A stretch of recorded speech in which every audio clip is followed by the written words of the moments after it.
Era and the crystal phoenix. Hello bright tale time के छोटे superstars. आज की स्टोरी एक मैजिकल सी जर्नी है, लेकिन शुरू करने से पहले अगर आपको फैंटेसी स्टोरीज पसंद आती हैं तो वीडियो को लाइक करना मत भूलना और ब्राइट टेल टाइम को सब्सक्राइब ज़रूर कर लेना ताकि आपको हर रात एक नई बेड टाइम एडवेंचर मिलती रहे। तो चलो बच्चों, इमेजिन करो अगर आपके पास एक ऐसा मैजिकल एग आ जाए जिससे पूरी दुनिया का बैलेंस डिपेंड करता हो। क्या होगा, कैसे होगा? आज हम मिलते हैं एक छोटी सी पर सुपर ब्रेव लड़की से जिसका नाम है एरा, और उसके हाथ लगता है एक लेजेंडरी क्रिस्टल फीनिक्स का अंडा। तैयार हो मैजिकल एडवेंचर के लिए? चलो शुरू करते हैं। Era, the girl with a curious heart. Zyland village एक पीसफुल सा ग्लोइंग माउंटेन्स के बीच बसा हुआ गांव था। हवा स्वीट सी होती थी, रिवर्स सॉफ्ट सॉन्ग्स गाती थी और माउंटेन्स रात को हल्की सी लाइट से शाइन करते थे। इधर रहती थी एरा, 9 साल की छोटी सी ब्राइट सी गर्ल जिसके लैवेंडर टिंटेड बाल सनलाइट में हल्की सी शाइन करते। एरा की सबसे स्पेशल बात क्या? क्यूरियोसिटी, बहुत ज़्यादा क्यूरियोसिटी। वो हर चीज़ को वाइड ओपन आईज से देखती थी। रिवर गाती क्यों है? माउंटेन शाइन कैसे करता है? हवा का विस्पर किस बात का साइन है? उसका बेस्ट फ्रेंड था टुक्कू, एक फ्लसी सा राउंड सा वाइट बनी। टुक्कू ज़्यादा बोलता नहीं था पर उसके एक्सप्रेशंस बहुत क्यूट थे। एक दिन एरा ने माँ से पूछा, क्या दुनिया में मैजिक होता है? माँ मुस्कुराई। मैजिक होता है बेटा, पर अक्सर उसे सिर्फ वो देख सकता है जिसके दिल में काइंडनेस हो। एरा का दिल तो पूरा कैंडी फ्लॉस जैसा सॉफ्ट था। उसकी आंखों में होप और एक्साइटमेंट चमकने लगे। The glowing storm and the forbidden valley. एक शाम जब स्काई पिंक और पर्पल स्वर्ल बन रहा था, अचानक आसमान का रंग बदलने लगा। हवा हैवी हो गई, क्लाउड स्पाइरल बन गए, ग्लोइंग लाइटनिंग क्रैकल करने लगी। विलेजर्स डरकर घर बंद करने लगे। टुक्कू ने भी एरा के पांव से चिपककर स्क्वीक किया, पर एरा के अंदर क्यूरियोसिटी स्टॉर्म से भी ज्यादा पावरफुल थी। मुझे देखना होगा कि ये स्टॉर्म नॉर्मल क्यों नहीं है। एरा ने टुक्कू का हाथ पकड़ा और भाग पड़ी।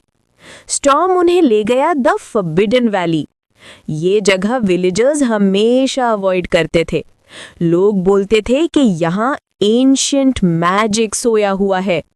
स्टॉर्म अचानक रुक गया। वैली में क्रीपी साइलेंस आ गया। एरा ने बुशेस साइड की और धीरे से उसका सांस रुक गया, क्योंकि जमीन पर पड़ी थी एक ग्लोइंग रेनबो क्रिस्टल जैसा एग। एग से हार्टबीट जैसी आवाज आ रही थी। Thump thump thump. Era whispered, Tukku ये तो मैजिकल है। जब एरा ने एग को टच किया, ब्लिंक, एग चमक उठा एक ब्राइट वाइट लाइट से। एक सॉफ्ट वॉइस एरा के दिमाग में गूंजी, चोजन वन। एरा ने शॉक से पीछे देखा। टुक्कू, ये एग मुझसे बात कर रहा है। उसने एग को जेंटली उठा लिया। एग वार्म और अलाइव जैसा फील हो रहा था और उन्हें ना पता था कि एक शैडोई आइज उन्हें दूर से देख रही थी। The prophecy of the phoenix keeper. Next morning Aira सीधा विलेज के वाइज एल्डर दादू ओरायन के घर गई। दादू ओरायन का घर बुक्स और ग्लोइंग पोशन से भरा था। जब उन्होंने एग देखा, उनका कप हाथ से गिर गया। आयरा बेटा, ये कोई नॉर्मल अंडा नहीं, ये तो क्रिस्टल फीनिक्स का एग है। आयरा की हार्ट बीट स्टॉप हो गई। Crystal Phoenix?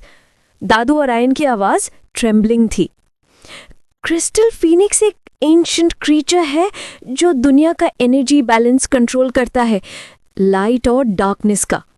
फिर उन्होंने आयरा की आंखों में देखा। ये एग तुम्हें मिला है, मतलब तुम हो the phoenix keeper. Aira shook her head.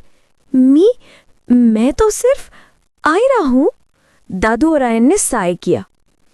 बेटा, कभी कभी मैजिक छोटी बॉडीज में भी बड़ा स्ट्रेंथ देख लेता है।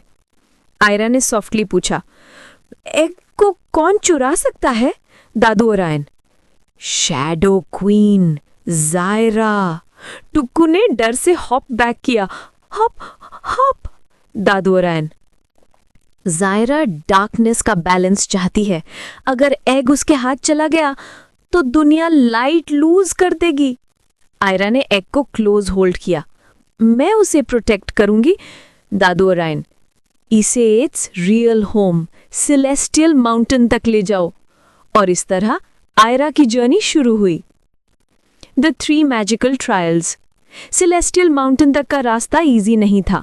उसके बीच थी 3 एंशिएंट ट्रायल्स जिन्हें सिर्फ फीनिक्स कीपर ही पास कर सकता था। Trial 1, bridge of truth. एक फ्लोटिंग ब्रिज स्काई में लटका हुआ। ब्रिज ने पूछा, तुम यहां क्यों जा रही हो? आयरा ने स्लोली कहा, क्योंकि मुझे लगता है कि मैं हेल्प कर सकती हूं। ब्रिज ग्लो हुआ। आयरा क्रॉस कर गई। Trial 2, lake of fear. Lake पानी से नहीं, फियर से भरा था।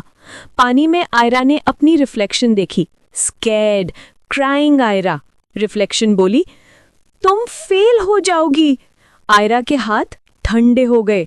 फिर बोला, मैं फेल हो सकते हूं, पर मैं ट्राई करने से कभी नहीं डरूंगी। रिफ्लेक्शन डिसॉल्व हो गई। लेक काम हो गया। 3, केव ऑफ हार्ट। केव डार्क थी, कुछ दिख नहीं रहा था। जैसे ही आयरा अंदर चली, एग ब्राइट ग्लो करने लगा। केव ने विस्पर किया, यू आर वर्दी। और केव का रास्ता ऑटोमेटिकली ओपन हो गया। Shadow queen Zaira attacks. Era celestial mountain पर पहुंची ही थी कि आसमान का रंग ब्लैक हो गया। कोल्ड विंड ब्लो होने लगी।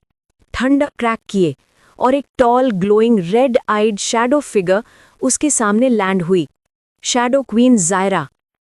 जायरा की आवाज आईसी थी, एग दो मुझे। फीनिक्स की पावर डार्कनेस के लिए बनाई गई है। एरा ने एग को प्रोटेक्टिवली होल्ड किया। नहीं, ये वर्ल्ड के लिए है, तुम्हारे लिए नहीं। जायरा हंसी, हा, एक छोटी सी लड़की मुझे रोकेगी? उसने डार्क ब्लास्ट एरा की तरफ शूट किया। एरा गिरने ही वाली थी। तभी एग इंसेनली ब्राइट हो गया। जायरा को लाइट हिट हुई और वो पीछे गिर गई। जायरा, एग अभी क्रैक नहीं होगा जब तक तुम उसे एक्सेप्ट नहीं करोगी एज द ट्रू कीपर। उसने फाइनल अटैक लॉन्च किया, birth of the crystal Phoenix. जब अटैक एरा को हिट करने वाला था, क्रैक, एग टूट गया। एक brilliant golden white light sky तक शूट हुई और उस लाइट से निकला अ बेबी क्रिस्टल फीनिक्स, जिसके विंग्स डायमंड क्रिस्टल जैसे थे। फीनिक्स ने लाउड क्राई किया, क्रा, और वो क्राई इतना पावरफुल था कि स्काई क्लियर हो गया। जायरा का डार्कनेस डिसॉल्व हो गया। माउंटेन्स ब्राइट हो गए। रिवर्स हैप्पी सॉन्ग्स गे रही थीं। ट्रीज ग्लोइंग डॉट से चमक रहे थे। दादू ओरायन प्राउडली बोले, एरा ने दुनिया का बैलेंस रिस्टोर किया। एरा ब्लश कर गई। मैं तो बस जो सही लगा वो किया। टुक्कू ने प्राउड हॉप किया, हॉप हॉप। स्काई में फीनिक्स एक बार फिर दिखा और एरा को एक warm light blessing the. Era smiled, good bye my magical friend. Moral of the story, बहादुरी बड़ा होने से नहीं आती, सच्चाई और सही चुनने से आती है। और जब हम काइंडनेस चूज करते हैं तो दुनिया ऑटोमेटिकली ब्राइटर हो जाती है। बच्चों, कैसी लगी आपको एरा और क्रिस्टल फीनिक्स की मैजिकल जर्नी? अगर आपको स्टोरी पसंद आई हो तो वीडियो को लाइक जरूर करना और ब्राइट टेल टाइम को सब्सक्राइब कर लेना, ताकि आपको हर रात एक नई dreamy magical bedtime story मिलती रहे। Good night little stars, see you in the next adventure.